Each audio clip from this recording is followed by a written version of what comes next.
ডলারের দিন শেষ, ইউয়ান শুরু। রাশিয়ায় ডলারকে হটিয়ে চীনের ইউয়ানের আধিপত্য। নিজের ফাঁদেই পড়ল যুক্তরাষ্ট্র। ইউক্রেন ন্যাটোতে যোগ দিতে চায়। নিজেদের নিরাপত্তার হুমকির কারণে বিরোধিতা করে আসছে রাশিয়া। এ নিয়ে নানা চাপান উত্তরের মধ্যে গত বছরের 24শে ফেব্রুয়ারি রাশিয়া ও ইউক্রেনের মধ্যে যুদ্ধ শুরু হয়। বিশেষ সামরিক অভিযান শুরু করে রাশিয়া। এরপর রাশিয়ার বিরুদ্ধে পশ্চিমা দেশগুলো নানা নিষেধাজ্ঞা আরোপ করে। পরিস্থিতি মোকাবেলায় অর্থনীতি সচল রাখতে নানা উদ্যোগ নেয় ভ্লাদিমির পুতিনের দেশটি। মিত্র দেশগুলোর সঙ্গে বাণিজ্য বাড়ায়। চীন ও ভারত এক্ষেত্রে এগিয়ে। বিনিময়ের মাধ্যম হিসেবে নিজের মুদ্রাকে ব্যবহার করে চীন ও রাশিয়া। এর পুরস্কারও পেয়েছে তারা। এ বছরের মধ্যে রাশিয়ার বাজারে লেনদেনের হিসাবে ডলারকে হটিয়ে শীর্ষে উঠে আসতে শুরু করে চীনের মুদ্রা ইউয়ান। দ্য স্টেট টাইমসের প্রতিবেদনে রাশিয়ায় আমেরিকার মুদ্রা ডলারকে সরিয়ে চীনের মুদ্রার আধিপত্যের বিষয়টি তুলে ধরা হয়েছে। গত বছরের আগস্টের হিসেবে চীনের বাইরে চীনা মুদ্রা ইউয়ানের মাধ্যমে আন্তর্জাতিক লেনদেন সম্পন্নের ক্ষেত্রে বিশ্বে তৃতীয় স্থানে ছিল রাশিয়া। পশ্চিমা নিষেধাজ্ঞার ফলেই এমনটা হয়েছে।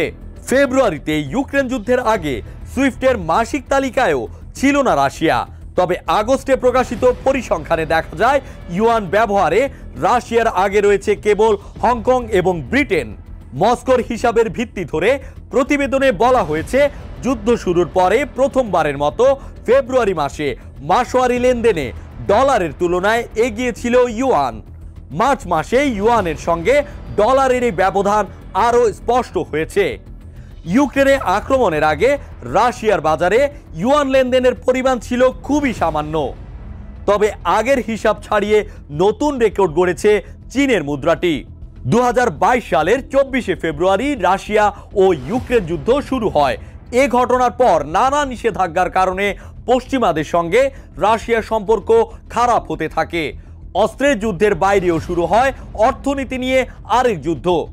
জ্বালানি শক্তির কারণে পশ্চিমাদের অর্থনৈতিক যুদ্ধ রাশিয়ার উপর খুব বেশি প্রভাব ফেলতে পারেনি। উল্টো জ্বালানি সরবরাহকে হাতিয়ার করে পশ্চিমা দেশগুলোকে এক হাত নিয়েছে রাশিয়া। ভারত ও চীনের জ্বালানি বেচে নিজের পকেট তাজা রেখেছে পুতিন। পশ্চিমাদের সঙ্গে সম্পর্ক ছিন্ন করার কারণে চীনের সঙ্গে রাশিয়ার সম্পর্ক আরও গভীর হয়েছে। আবার নির্বাচিত হওয়ার পর গত মার্চ মাসে মস্কোতে প্রথম বিদেশ সফরে যান চীনের প্রেসিডেন্ট শি জিনপিং।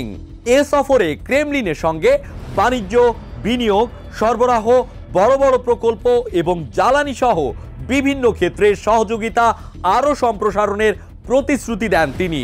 রাশিয়ার আর্থিক ব্যবস্থাকে লক্ষ্য করে ব্যাপক নিষেধাজ্ঞায় নড়ে চড়ে বসে ক্রেমলিন। রাশিয়া তার আর্থিক সংস্থাগুলোকে বৈদেশিক বাণিজ্যের লেনদেনে ডলার এবং ইউরো থেকে বেরিয়ে দেশগুলোর সঙ্গে নিজেদের মুদ্রায় ব্যবসা করেছে। কোনো কোনো ক্ষেত্রে বাধ্য হয়েছে। বিশ্লেষকেরা বলছেন, আর্থিক ব্যবস্থায় পশ্চিমা নিষেধাজ্ঞা মোকাবিলায় ক্রেমলিন ও রুশ কোম্পানিগুলো আন্তর্জাতিক বাণিজ্যে ডলার ও ইউরোর পরিবর্তে ভিন্ন মুদ্রা বেছে নিতে বাধ্য হয়েছে। এক্ষেত্রে এমন দেশগুলোর মুদ্রা ব্যবহার করছে যারা পশ্চিমাদের বিধিনিষেধে সমর্থন দেয়নি। রাশিয়ার অর্থ মন্ত্রণালয় এ বছরের শুরুতে ডলারের পরিবর্তে চীনের সঙ্গে ইউয়ানের লেনদেন করে। পাশাপাশি জাতীয় সম্পদ তহবিলের জন্য একটি নতুন কাঠামো তৈরি করে। এ তহবিলের 60% ইউয়ানের রূপান্তর করে। রাশিয়ার ব্যাংক নিয়মিতভাবে বিভিন্ন প্রতিষ্ঠান ও নাগরিকদের সম্পদ রুবল বা মিত্র দেশগুলোর মুদ্রায় রূপান্তরের আহ্বান জানায়। এতে পশ্চিমা নিষেধাজ্ঞার ফলে সৃষ্ট সম্ভাব্য ঝুঁকি এড়ায় রাশিয়া।